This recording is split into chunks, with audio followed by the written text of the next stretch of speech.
ഏട്ടാ ഞാൻ കുറച്ച് ദിവസം എൻ്റെ വീട്ടിൽ പോയി നിന്നാലോന്ന് ആലോചിക്കാം. എന്തായാലും ഏട്ടൻ ഓഫീസ് ആവശ്യമായിട്ട് മഹാരാഷ്ട്ര പോകാൻ നിൽക്കല്ലേ? എന്താ ഇപ്പൊ പെട്ടെന്ന് വീട്ടിൽ പോകാൻ തോന്നുന്നത്? കഴിഞ്ഞ ആഴ്ച നിന്റെ അനിയെ വിളിച്ചപ്പോ അങ്ങോട്ട് പോകുന്നില്ല, ഇവിടെ സുഖമാണെന്ന് പറഞ്ഞല്ലോ. ഇപ്പൊ എന്താ അമ്മയ്ക്ക് ഇങ്ങനെ ആയതുകൊണ്ടാ? അയ്യോ അതൊന്നുമല്ല, വീട്ടിലെന്തോ ATM വന്നിട്ട് അനിയന്നര വിളിച്ചിട്ടുണ്ടായിരുന്നു. അപ്പൊ അത് ആക്ടിവേറ്റും ചെയ്യാം, ബാങ്കിൽ കുറച്ച് കാര്യങ്ങളുണ്ട്. ആ എന്തായാലും നന്നായി.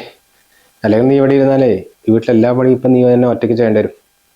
എന്നാലും കുറച്ച് ദിവസം ഇരുന്നിട്ട് വന്നാൽ മതി. ഇപ്പോഴത്തെ അവസ്ഥ കൊണ്ടാ, അല്ലെങ്കിൽ അവിടെ പോയി ഇരിക്കാവുന്ന ഭയങ്കര ബോർ തന്നെയാ. നമുക്ക് ഉള്ളോട്ടുള്ള സ്ഥലമൊക്കെ അല്ലേ, ഏട്ടനും കൂടി ഉണ്ടെങ്കിൽ കുഴപ്പമില്ലായിരുന്നു.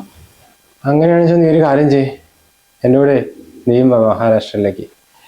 പിന്നെ വന്നിട്ട് വേണമെങ്കിലേ ഒരാഴ്ച നിന്റെ വീട്ടിൽ ഇരുന്നിട്ട് വരാം. മോളെ ഗീതു. ഓ കേട്ടില്ല ഏട്ടാ, രാവിലെ തുടങ്ങും ഗീതു ഗീതു പറഞ്ഞിട്ട് രാത്രി വരും, ഒരു മനസ്സമാധാനം തരില്ല. നീ ഇവിടെ ഇരിക്കും, അതിലൊരു തീരുമാനം തരാം.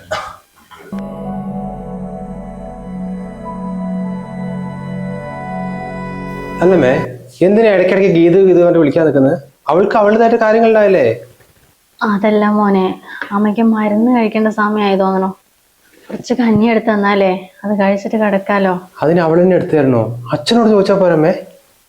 അച്ഛൻ എന്തിനും എന്തൊരു ഓയിൽമെന്റ് കിട്ടിയില്ല അവன்ட்டு അവരൊന്ന് വിളിച്ചിരിക്കണോ, അത് വാങ്ങിക്കാൻ വേണ്ടി അപ്പോഴേ പോയതാടാ. അല്ല ഞാൻ ചോദിച്ചോട്ടെ, അമ്മയ്ക്ക് തലക്കല്ലേ കെട്ട്, കഴിക്കാനും ഒരു പ്രശ്നമില്ലല്ലോ, എല്ലാം ഉണ്ടാക്കി വെച്ചല്ലേ, നടന്നു പോയിട്ട് അന്ന് എടുത്ത് കഴിച്ചാലെന്താ? ഒന്ന് എണീറ്റ് നിൽക്കുമ്പോഴത്തേക്കും അമ്മയ്ക്ക് നല്ല തല കറങ്ങണ പോലെ ഉണ്ട് മോനെ. ഇനിയിപ്പോ ഇതൊക്കെ എടുക്കാനായിട്ട് അങ്ങോട്ട് പോയി കഴിഞ്ഞാലേ വീണാ നിങ്ങക്ക് അതൊരു ബുദ്ധിമുട്ടാകും.